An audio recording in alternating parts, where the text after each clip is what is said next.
നമ്മുടെ പൊതുവിദ്യാലയത്തിൽ ഇന്നു മുതൽ പരിഷ്കരിച്ച മെനുവാണ്. അതുപ്രകാരം കുട്ടികൾക്ക് vegetable fried rice, vegetable biryani തുടങ്ങിയിട്ടുള്ള, അതുപോലെ തന്നെ ടൊമാറ്റോ റൈസ് തുടങ്ങിയിട്ടുള്ള ഭക്ഷണങ്ങൾ കൊടുക്കണമെന്നുള്ളതാണ് ആ മെനുവിൽ സർക്കാരിൻ്റെ നിർദ്ദേശം വന്നിരിക്കുന്നത്.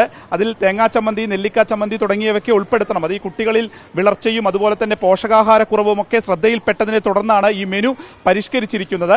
ഞാൻ നിൽക്കുന്നത് കോട്ടപ്പടി GLPS സ്കൂളിലാണ്. ഈ സ്കൂളിൽ ഇന്ന് ചിക്കൻ കറിയും ചോറും ഒരു ഫ്രൂട്ടും അതുപോലെ തന്നെ സലാഡും ഇത്രയുമാണ് ഇന്നത്തെ മെനു ഉള്ളത്. ഇത് പരിഷ്കരിച്ച രീതിയിലാണ് നൽകുന്നത്. പപ്പായയാണ് ഇവർക്കൊപ്പം ഫ്രൂട്ടായിട്ട് നൽകിക്കൊണ്ടിരിക്കുന്നത്. അപ്പോൾ കുട്ടികളും ഇതുമായി ബന്ധപ്പെട്ട് ഹാപ്പിയിലാണ്. കഴിഞ്ഞ ദിവസം ഇതിൻ്റെ ഒരു ഫണ്ട് കണ്ടെത്തും എന്നുള്ളതാണ് ഒരു പ്രധാനപ്പെട്ട ഒരു പ്രതിസന്ധിയായിട്ട് നിൽക്കുന്നത്. കാരണം സർക്കാർ നൽകിയാലും ഇല്ലെങ്കിലും ഇതിൻ്റെ ഒരു ഉത്തരവാദിത്വം എന്ന് പറയുന്നത് പ്രധാന അധ്യാപകർക്കാണ്. ഇപ്പോൾ ഇതിനു മുൻപൊക്കെ ഒരാഴ്ചയിലായിരുന്നു ഇതിൻ്റെ ഒരു മെനു തയ്യാറാക്കിയിരുന്നെങ്കിൽ ഇനി അത് കുറച്ചുകൂടി ഗൗരവത്തോടു കൂടി തന്നെ ഇത്രയും മെനു പ്രകാരമുള്ള ഭക്ഷണം ഒരുക്കണം. ധാന്യം കൊണ്ടുള്ള ഒരു പായസമൊക്കെ കുട്ടികൾക്ക് കൊടുക്കണം. അങ്ങനെ ആ വിളർച്ചയൊക്കെ മാറ്റിയെടുക്കണം എന്നുള്ളതാണ് പ്രധാനപ്പെട്ട ആവശ്യം. ഈ സ്കൂളിലെ പ്രധാന അധ്യാപികയായിട്ടുള്ള ടീച്ചർ ഉഷ നമ്മോടൊപ്പം ചേരുന്നുണ്ട്. ടീച്ചർ, എങ്ങനെയാണ് അപ്പോൾ ഇവിടെ ഫണ്ട് കണ്ടെത്തുന്നത്? എങ്ങനെയാണ് കുട്ടികളുടെ മെനു ഒക്കെ തയ്യാറായിട്ടുണ്ടോ? എന്തൊക്കെയാണ് കൂടുതലായിട്ട് കൊടുക്കാൻ പറ്റുന്നത്? മെനു തയ്യാറാക്കിയിട്ടുണ്ട്. അപ്പോൾ അതനുസരിച്ച് സർക്കാർ പറയുന്ന രീതിയിൽ തന്നെ ഫ്രൈഡ് റൈസ് ആണെങ്കിലും ബിരിയാണി ആണെങ്കിലും ഒക്കെ നമ്മുടെ ഈ സർക്കാർ തരുന്ന അരി വെച്ചിട്ട് ഉള്ള ഒരു പരിമിതിയുണ്ട്, തയ്യാറാക്കി കൊടുക്കുന്നുണ്ട്. ഒരു ഫ്രൈഡ് റൈസിനൊക്കെ പറ്റുമോ എന്നുള്ളൊരു സംശയം ഉണ്ടല്ലോ അല്ലേ? അതാണ് ഒരു സംശയം വരുന്നത്. അതോ എന്തായാലും ഈ മാസം എന്തായാലും 20 ദിവസത്തിന് 20 മെനു തന്നെ ഞങ്ങൾ തയ്യാറാക്കി കണ്ടെത്തിയിട്ടുണ്ട്. അതനുസരിച്ച് ഞങ്ങൾ മുന്നോട്ട് പോകും. അതിനുള്ള ഫണ്ട് ഇനിയിപ്പോൾ ഇതും മാറുമ്പോൾ എങ്ങനെയാണ് എന്നുള്ളത് ആശങ്കയ്ക്ക് വകയുണ്ട്.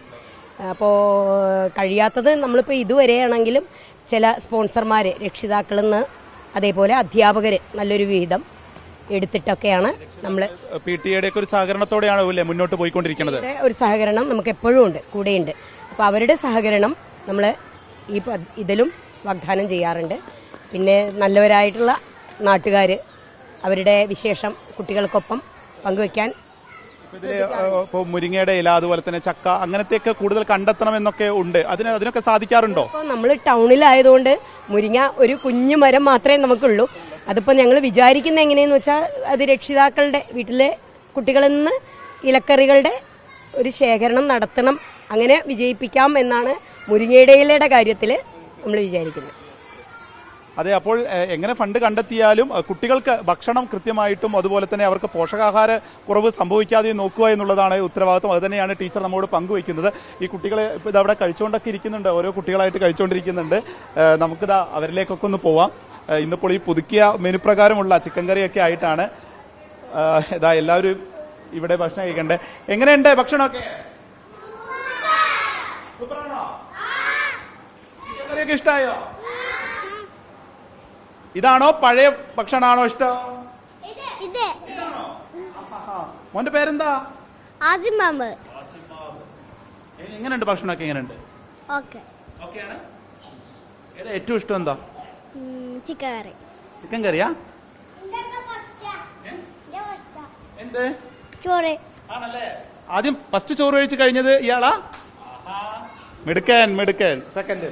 ഓക്കെ, അപ്പൊ കുട്ടികളൊക്കെ അങ്ങനെ ഹാപ്പിയാണ്.